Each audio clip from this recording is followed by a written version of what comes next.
Esse assunto é interessante da guerra, porque esse é um dos argumentos que usam, né? Que os homens vão pra guerra. E as mulheres não, né? E a mulher não precisa, não se alista e tal. Como é que você... Porque de fato eu tive que ir lá me alistar e se tiver uma guerra eu vou. A minha mulher não vai. Como é que você enxerga essa situação? Eu acho absurdo que homens tenham que ir pra guerra. Eu acho absurdo que vocês sejam obrigados a ir pra guerra. Guerra é absurdo, ponto. Eu acho absurdo, exato. Tipo, pra mim, eu tenho uma visão, mano. Eu tô com a camisa do Black Sabbath. Literalmente, eu tenho a visão de que os porcos da guerra estão lá organizando a porra da guerra por causa do que eles querem de lucro, de posse, de terra, de território. Tudo em nome do dinheiro e da terra. E não são eles que vão pra guerra. Uhum. É a população. São os carnes de canhão. Sabe? Eu vi gente saindo do Brasil pra ir pra Ucrânia, pra ir na guerra. Sabe? Tipo, pra quê, mano? E assim, são pessoas que estão indo morrer numa situação extremamente precarizada. Eu não sei se você já viu os relatos da galera que foi pra guerra no Iraque, no Irã, Afeganistão. É um horror.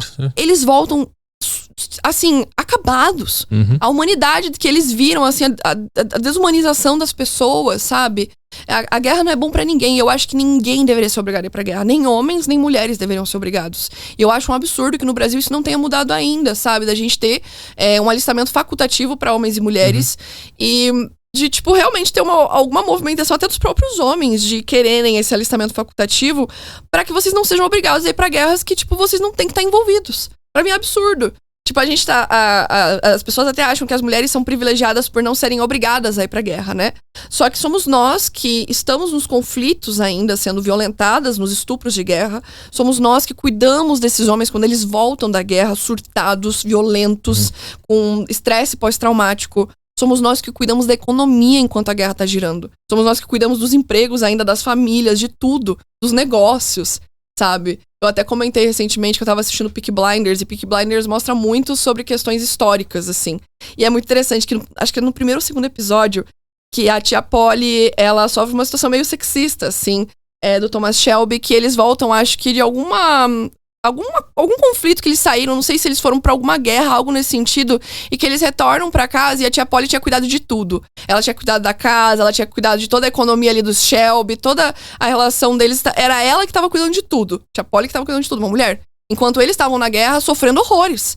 Thomas Shelby se ferrando horrores. O irmão dele também voltou doido por violência. O outro irmão alcoólatra. Todos eles com grandes problemas por conta da guerra. E daí as pessoas não veem que, tipo, ela continuou cuidando da economia. Eles estão ali ainda indo pra guerra. Só que eles se ferram na guerra psicologicamente. A mulher cuida da economia. E tem muitas mulheres que continuam trabalhando para a guerra. Fazendo as munições, fazendo as armas, dentro das fábricas, cuidando das casas, das famílias, dos negócios. Então, tipo, eu acho muito interessante citar isso de referência, porque tem muitas pessoas que não conseguem imaginar isso acontecendo, mas isso é um ótimo exemplo de uma situação histórica que realmente acontece e que a tia Polly mostra nesses primeiros episódios. E que se você for pegar livros relacionados à Revolução Industrial, à Primeira Guerra Mundial, à Segunda Guerra Mundial, a inserção das mulheres no mercado de trabalho é por causa dos homens também indo pra guerra. Tem toda essa relação também das guerras, de como as mulheres se movimentam nas guerras. São elas que fazem as balas, são elas que cuidam da família, da economia, dos negócios. Muitas vão como espiãs, vão também vestidas como homens pra guerra, como aconteceu aqui no Brasil. A gente teve a Maria Quitéria. Nos Estados Unidos, na Primeira Guerra Mundial, na Guerra da Secessão que eles tiveram, mulheres se fantasiaram de homens, botaram roupas ditas masculinas e usaram nomes masculinos para poderem participar da guerra, porque elas queriam defender a sua pátria pela visão patriótica que elas tinham. Na Segunda Guerra Mundial, a gente teve trocentas mulheres no Exército Vermelho, né? A maior sniper que a gente tem da história foi a Ludmila Pavlichenko, né? Uma sniper que matou 300 e poucos nazistas. Então, as mulheres estão na guerra. Tanto que tem um livro muito bom chamado A Guerra Não Tem Rosto de Mulher. E nesse livro tem todas as histórias possíveis que você pode imaginar de mulheres que foram pra guerra como combatentes, espiãs e tudo, explicando a guerra pela ótica feminina, né? Então você consegue ver o que não é tanto falado, porque se vê muita guerra como algo dos homens, né? Que os homens fazem a guerra, que os homens participam da guerra e que os homens gostam das guerras. Só que na verdade não, é muito mais sobre dominação novamente, sobre território, sobre dinheiro, cercamentos. Né? Alguém tá ganhando muito dinheiro com Exatamente, com isso. É sobre poder, é sempre sobre poder. Infelizmente, são os homens que são obrigados a se alistar por causa de outros homens que obrigaram eles também a se alistar, que, se eu não me engano, é uma decisão que no Brasil, dos homens serem obrigados a se alistar é por causa da quantidade de combatentes que tem que ter. Isso foi por causa de alguma guerra que foi feita na França, se eu não me engano, que tinha números diferentes de combatentes em cada lado, então eles acabaram obrigando em alguns países a irem pra guerra. O que eu até acho interessante, que o Brasil tá muito atrasado nesse sentido, de que a gente obriga homens a ir pra guerra, enquanto nos próprios Estados Unidos não é obrigado, né? É facultativo, você não é obrigado a ir pra guerra. Eles só incentivam muito pelos filmes de guerra, propaganda de guerra norte-americana, pra você ir, mas nem lá é obrigatório. Enquanto, tipo, em Israel, por exemplo, mulheres são obrigadas a ir pro conflito, né? Entre Israel e tal. Então, você percebe como é diferente. A mesma coisa que a gente falou antes, né? De cada sociedade vai ser diferente a visão de homens e mulheres. Israel já vê que homens e mulheres são obrigatoriamente defensores da pátria, né? Que vai pra defender a pátria. Já os Estados Unidos, ninguém é obrigado. Vai se quiser, mas vocês são incentivados a ir com propaganda, lavagem cerebral, com filme. Né? Total, né? Se eu não me engano, foi no Top Gun, né? Que quando eles fizeram o cinema, já tinha a galera esperando pra fazer a coisa do exército. O pessoal aumentou. Que loucura. Aumentou. Tipo, toda vez que você tem esses filmes de guerra, eu tenho até um vídeo que eu falei sobre propaganda de guerra, porque eu sou publicitária, né? Então, pra você incentivar nesses países norte-americanos, lugares que não tem a obrigatoriedade do voto, você utiliza a propaganda pra fazer as pessoas irem pra guerra. O cara acha que é o Tom Cruise. Exatamente. Acha que é o Exterminador do Futuro, Sim. Tá ligado? Ele olha todas as coisas. Todo traumatizado, e aí que os caras percebem, né? Pô, servia quem? Exatamente. Tem muita gente que percebe depois de voltar, né? É sobre isso. Por isso que eu falei do Black Sabbath, porque eles têm literalmente a música War Pigs, é sobre isso. Tipo, é sobre os porcos da guerra que literalmente estão lá definindo isso. E você vê na televisão, né? Você vê o Trump se juntando com o Zelensky, com o Netanyahu, com toda essa galera. Eles estão lá, confabulando entre eles, vendo quem que vai dar dinheiro pra quem que vai apoiar quem, quem que vai destinar arma pra qual país.